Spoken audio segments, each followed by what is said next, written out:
Be ready for dictation. Start. We are lucky in having this sanitary of the posts and telegraphs soon after having celebrated the sanitary of the Indian Railways.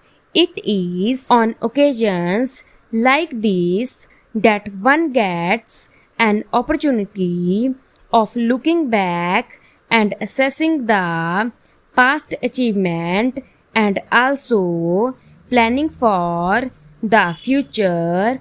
It is indeed gratifying that these important occasions have synchronized with our 5-year plan. You will agree that correct stock taking is the essential prerequisite of sound planning, and I do not think anything could make for sounder planning in the field of posts and telegraphs than the celebration of this sanitary and organizing this exhibition in the context of scientific progress and amenities of modern life.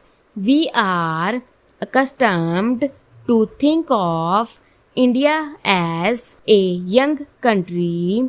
The fact that we became masters of our affairs at home only 6 years ago tends to confirm this impression. In reality, this impression is an illusion to allay which it will be necessary to know the facts about the growth and development of telecommunications in India.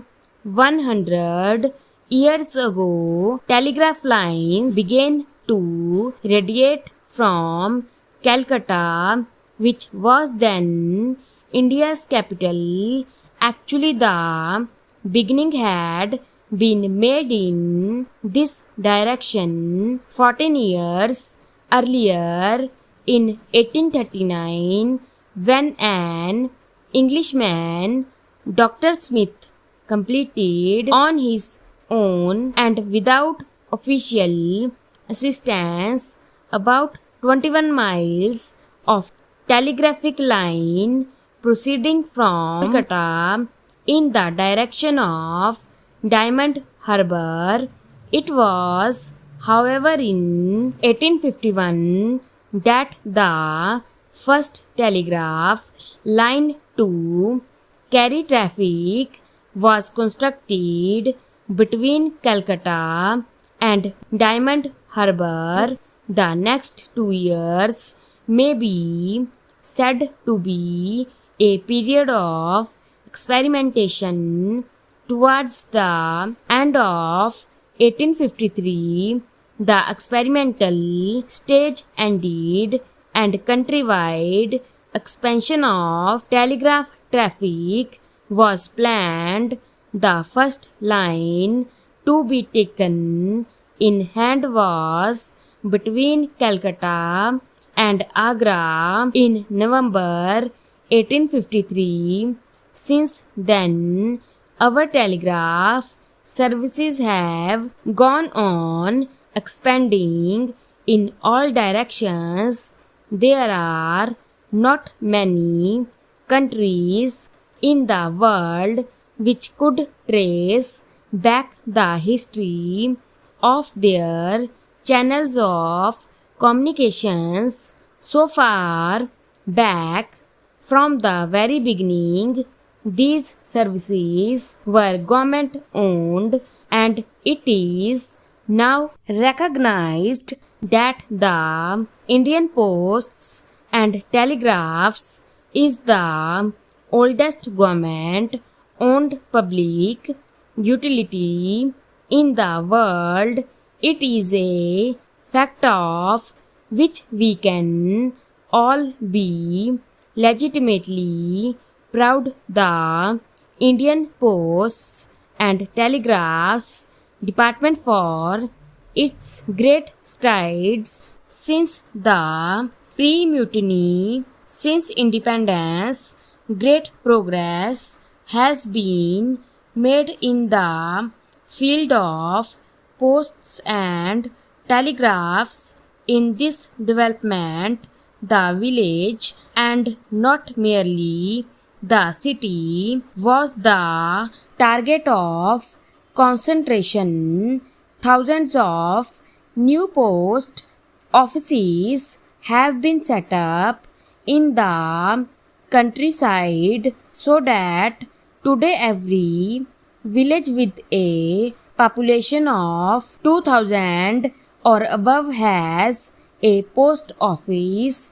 The communication ministry's target is to bring the post office within 3 miles of every Indian, irrespective of the remoteness of his village. In other fields, namely those of telephone, wireless communication, etc., progress has been equally commendable. Telephone exchanges are being automatized so as to do away with manual exchanges. Automatic exchanges are already working in several places like Delhi, Bombay, Madras, etc. In Calcutta, too, it has started working. The next places to be taken up are Lucknow, Patna, Jaipur, Ajmer, Gwalior, and Coimbatore. It is proposed to install high power wireless transmitters at Calcutta, Bombay, Madras, and New Delhi and strengthen the coastal wireless stations. The all-round expansion of the wireless network will cost rupees 57 lakh. The Indian Telephone Industries factory at Bangalore has already started supplying automatic exchange equipment. A telephone cable factory is in the offing at Chittaranjan and a teleprinter factory is proposed to be set up soon. This record of progress is indeed very satisfactory. Nevertheless, quite a lot has yet to be achieved.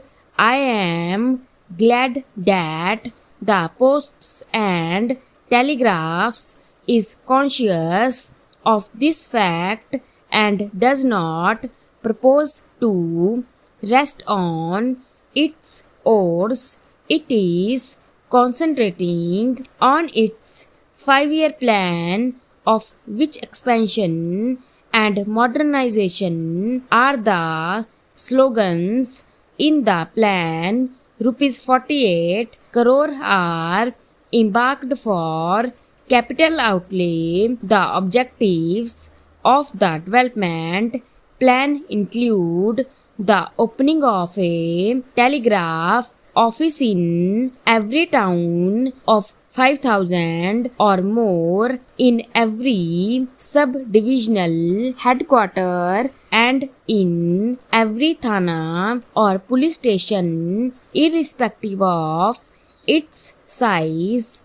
Every district headquarter and every town of the 30,000 or more will have a telephone exchange by this year. Trunk facilities will be extended to every subdivisional headquarter as well as to every town having a population of 20,000 or more. A large number of public call offices are to be opened. Lastly, the welfare of workers is a cardinal principle with the P&T department.